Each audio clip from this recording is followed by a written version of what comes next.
Okay, first up we're going to look at Fulham at home to Swansea. It's a 3 p.m. kickoff in the Premier League on Saturday afternoon. Talk about Fulham briefly to begin with. Now, their run of 3 straight wins ended when they lost at Villa most recently. That was only a narrow defeat, and they're still in the top 10, and that will be their aim for the rest of the season. You do kind of think that Martin Jol is working towards next season, looking to finish high as up as he can this year, but really sort of all the attention is on next year, and at the moment, it's looking positive for Fulham.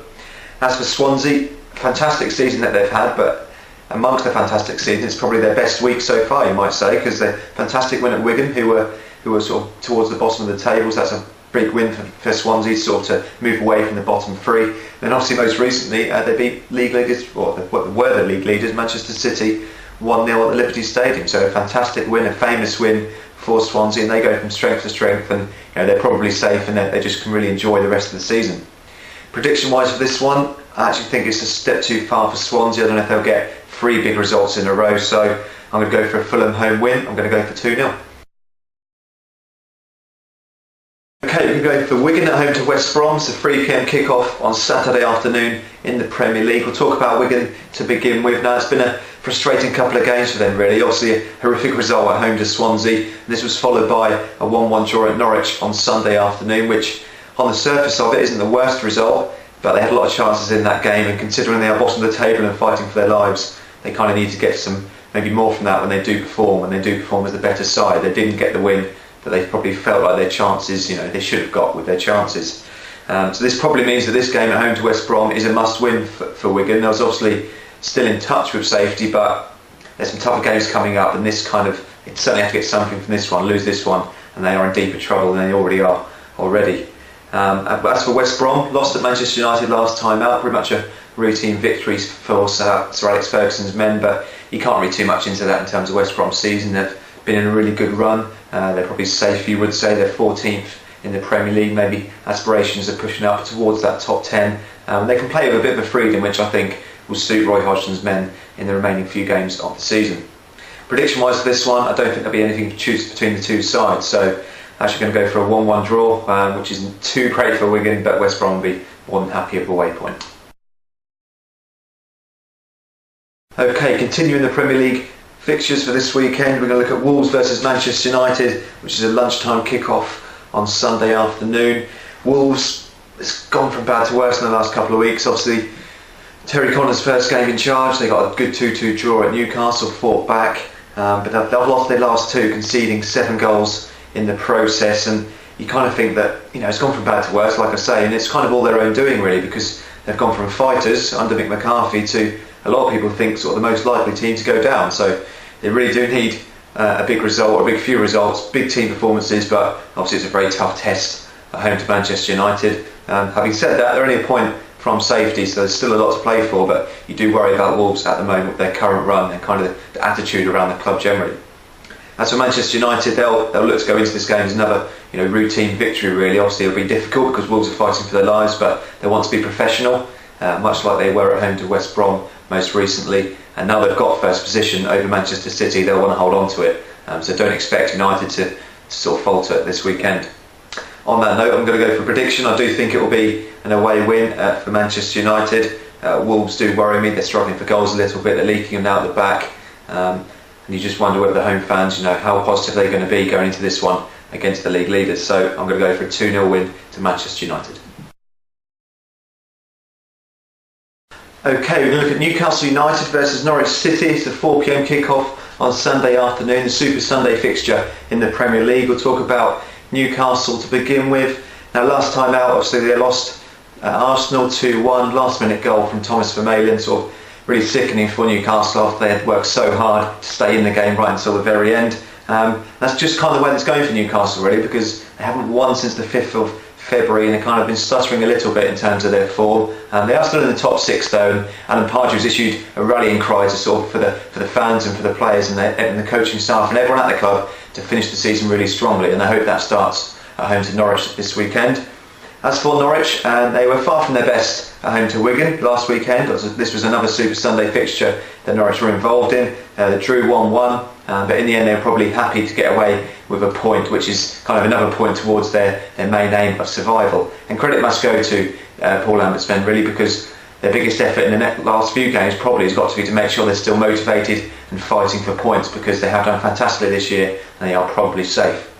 Prediction wise for this one, I actually think it's going to be a 2-2 draw. I actually think Newcastle have been stuttering a little bit recently, and maybe that'll continue this weekend, while Norwich maybe do enjoy playing away from home, and probably with the pressure off, lots of people will think that Newcastle are going to get the 3 points, and I think Norwich will relish this a bit more maybe than a home game against Wigan. So I'm going to go for Newcastle 2, Norwich 2. Okay, we're going to look at the FA Cup fixtures this weekend now. 4 quarter-final ties across Saturday and Sunday. We're going to start with Saturday lunchtime, Everton at home to Sunderland in the first FA Cup quarter-final. Talk about Everton to begin with now. Disappointing 3-0 defeat at Liverpool during the week, and kind of David Moyes did rest a few players for that game, probably with one eye on this FA Cup fixture, so it does show how important they are taking the competition this season. They have big ambitions to win it though, I think, the FA Cup, because if they can maybe get a top 10 finish and then tie that in with an FA Cup win, that's a superb season for David Moyes' men, especially considering sort of their stuttering start. As for Sunderland, they're also looking for a positive run-in, and like Everton, if they can tie in success in the FA Cup with a top 10 finish, top 12 finish, and they'll be very happy considering the start they had to the season, and generally it'll be a superb campaign for them. They have started a bit more recently though at Sunderland, although they did get back on track with a 1-0 win at home to Liverpool last time out, and this is arguably their most satisfying victory of the entire season, you might say. So prediction wise for this one, Everton at home to Sunderland, I actually think it's Everton that are going to nick the points. I think the risk David Moyes took by resting some players against Liverpool might pay off, and they'll nick the game 2-1. So yeah, I'm going for Everton 2, Sunderland 1.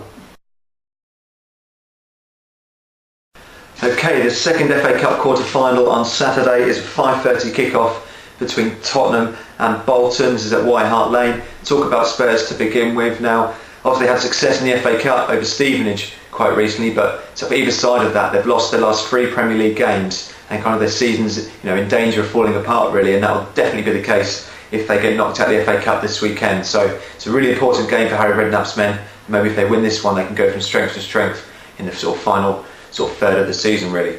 As for Bolton, the FA Cup's kind of a distraction for them, because their excellent win over QPR last time out took them to 17th position, so they are safe at the moment, but only by a point. So their priority really is staying in the Premier League, and if losing this game meant they stayed up, then they would take it every single day. Having said that, they'll give it a go. They'll go to White Hart Lane with some freedom. They're the underdogs. It's not their priority, so they can play with some freedom, and maybe this will cause Tottenham some problems. Prediction wise, I'm actually going to go for a narrow Spurs win. I think they're going to win 1-0. They might have to work hard at times, but when you're kind of in a bit of bad run of form, you sometimes have to grind out a result, and I think that will be the case for Tottenham on Saturday. Okay, moving on to Sunday's FA Cup quarter-finals. First one is at 2:05 p.m. This is Chelsea at home to Leicester. Now, talking about Chelsea, since Roberto Di Matteo succeeded Andre Villas-Boas as their manager until the end of the season, he's won 2 out of 2 games, and if he makes it 3 out of 3, he's got a team that are in the semi-finals of the FA Cup, in the top 5 of the Premier League. So if that's a crisis, then obviously Chelsea can be reasonably happy if this is the worst it's going to get for them. But overall, it's a big game. Obviously, they're expected to beat Leicester, and if they can get to the semi-finals, then there's got very touching distance of silverware really, and that'll be very positive for them. As for Leicester, obviously their promotion bid is kind of the priority for them this season, and in terms of that, they are 6 points from the playoffs, which is very much achievable. They're maybe one team that can sort of push in towards the end of the season. That's kind of always happens in the Championship, and maybe Leicester can be that team this year. But they can put that to one side this weekend and go and enjoy the trip to Stamford Bridge, show what they can do. They beat Premier League Norwich City in the last round. Obviously this is a tougher challenge, but I think they'll really relish it and enjoy the day out, and really enjoy giving it a go against some of the best players in England. Prediction wise though, I think Chelsea are going to get the points. I think Di Matteo's got them playing reasonably well, and certainly in terms of their ruthlessness and sort of getting the job done. They did that against Stoke last time in the Premier League, and I think they'll do this against Leicester. So I'm going for Chelsea 3, Leicester 1. Okay, the final game to look at this weekend is the final FA Cup quarter-final fixture of the weekend. It's a 4 p.m. kick-off on Sunday afternoon. It's Liverpool versus Stoke. Talk about Liverpool to begin with. Now, they'll be really pleased with the 3-0 victory over Everton during the week. It means they've got their league form slightly back on track after kind of some stuttering form in the league, and again they'll be pushing for that top 6, possibly top 4 in the next few weeks. But for the moment, It's back to the domestic cup competitions. Obviously, they had success in the Carling Cup, and they'd love to follow this up with success in the FA Cup. Because that would be, regardless of where they finish in the league, even if it's 7th, 8th, they win two cup competitions. That's a really good effort from Kenny Dalglish's men. And Stephen Gerrard has said recently that when he retires, he wants to be remembered for winning trophies. And if he finish 4th or win 2 trophies, what would he prefer? He'd actually lean towards winning a couple of trophies and playing at Wembley and the big occasions. So it's a big game for Liverpool in their season. They'd be expected to win, but Stoke City, tough game for them. Comfortably mid-table though, sort of in the Premier League, so they can afford to give it a go. If maybe they've lost their last couple and were looking over their shoulders at the bottom 3, this would become very much a lessened priority for them. But they're mid-table, they're comfortable. It's their first Premier League opposition in the FA Cup this year, but they'll look to go to Anfield and cause some real problems. And obviously a big game for Peter Crouch as well against his former club. He'll look to show Liverpool what they were missing when they sold him a few years ago.